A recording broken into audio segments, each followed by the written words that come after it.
Everyone, আসসালামু আলাইকুম। Welcome back to my channel Rohini's world. I hope তোমরা সবাই খুব ভালো আছো। তো আমার চ্যানেলে আরও একটা নতুন ব্লগ তোমাদের সাথে শেয়ার করছি।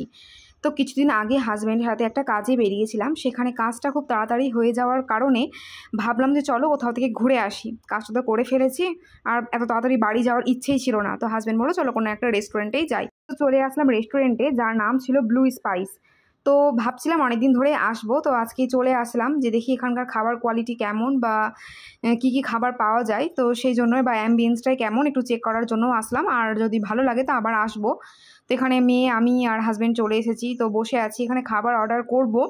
বেশ কিছুক্ষণের মধ্যে খাবারগুলো দিয়ে দিয়েছিল। আর দেখো এরকমটাই ভিতরটা ডেকোরেশন করা ছিল। তোমাদের সাথে সবটাই আমি শেয়ার করলাম। আর একটা ইনসিডেন্টও হয়েছিল, সেটাও তোমাদের সাথে শেয়ার করব। চেয়েছিলাম সেটাই খাওয়ার ছিল না, এখানে বিরিয়ানি ছিল না। এরকম ধরো যে এরকম নর্মাল হোটেলে আমরা খাই সব রকম মাছ ভাত এটা সেটা সব কিছুই এখানে ছিল। দেন চাইনিজ খাবারও ছিল, কিন্তু বিরিয়ানিটাই ছিল না। আর রেস্টুরেন্টে কোথাও গেলে আমি বিরিয়ানিটাই খেতে পছন্দ করি। তো যাই হোক, কিছু করার নেই। তো এখানে আমরা চিকেন ফ্রাইড রাইস আর তোমার হচ্ছে চিকেন নুডলসটা অর্ডার করেছিলাম। আর ফার্স্টে আমরা চিকেন ফ্রাইড রাইসটাই টেস্ট করেছিলাম, তো তখন দেখলাম যে বেশ ভালো, কিন্তু যখন খাবারটা ওরা রেখে গেল প্লেটে, তখন এক ধরনের কেমন যেন স্মেল হচ্ছিল। আর আমি না কোনো ধরনের স্মেল খুব তাড়াতাড়ি পেয়ে যাই, মানে নষ্ট হয়ে যাওয়া খাবার বা আর কোনো কিছু। অনেকে আবার কি হয় যে একটু নষ্ট হয়ে গেলেও বা কোনো রকম স্মেল থাকলেও অনেকে খেয়ে ফেলে। তো আমি ওটা পারি না। আর একটু থেকে মানে হালকা থেকে হালকা স্মেলও খাবারের মধ্যে থাকলে আমি পেয়ে যাই, বা সেটা আমি খেতে পারি না, বা আমার মানে আর হয় না খাওয়া। তো চিকেন ফ্রাইড রাইসটা বেশ ভালো করেই খেলাম, তখন কোনো স্মেল পেলাম না। যখন আমরা চিকেন নুডলসটা খেতে গেলাম তখন দেখছি বড্ড মানে একটু নষ্ট হয়ে গেছে, আর গন্ধ করছে, কেমন একটা স্মেল করছে। তো সেই মতে মানে হাজব্যান্ডকে বললাম যে দেখো তো এটা কি আমারই লাগছে না তোমারও হচ্ছে।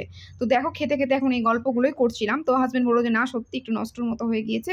সো আমি আজ কোনো চিন্তা ভাবনা না করে সেখানকার ওয়েটারকে ডাক দিলাম আর বললাম যে জিনিসটা না নষ্ট হয়ে গিয়েছে, কেমন ধরনের একটা স্মেল বেরোচ্ছে। তোমরা হয়তো টেস্ট করোনি বা হয়তো দেখোনি যখন তোমরা এই জিনিসটা তৈরি করে দাও। তো বললো যে না ঠিক আছে, যখন তুমি বলছো তো অবশ্যই সেটা তাহলে খারাপই হবে। তো সাথে সাথে গিয়ে আবার বললো যে একটু ওয়েট করো, তোমাদের নতুন আমরা বানিয়ে দিচ্ছি। তো আবার নতুন বানিয়ে দিল, ততক্ষণ আমরা একটু ওয়েট করছিলাম। কিন্তু ভাবনার বিষয় এইটাই, যখন যে জানে ওরা যে জিনিসটা নষ্ট দিচ্ছি বা খারাপ দিচ্ছি, তখন ওদের ভাবা উচিত যে কী করে আমরা মানে সার্ভ করছি, তবু একটা এত নামি দামি রেস্টুরেন্টে। তো জিনিসটা খুবই খারাপ লেগেছে আমার। পারলে ধরো যে রিভিউ দিতে গিয়ে খারাপ মানে অনেক, আমার জায়গায় অন্য কেউ থাকলে হয়তো করতো বা বাজে মন্তব্য করতো, বাজে কথা বলতো, কিন্তু নর্মালি এইভাবেই বলেছিলাম, নর্মালভাবে ওরা শুনে নিয়েছিল। আর ওদের শুনতে হতোই, কারণ ভুলটা ওদেরই ছিল। এর মাঝখানে আমার হাজব্যান্ড হচ্ছে ওয়াশরুম গিয়েছিল, সেই তার পাশেই ছিল তাদের মানে কিচেনটা। তো সেখানে শুনতে পেয়েছিল যে হ্যাঁ জিনিসটা না একটু নষ্টই হয়ে গিয়েছিলো, এরকম করে তাদের কুকটা বলছিল।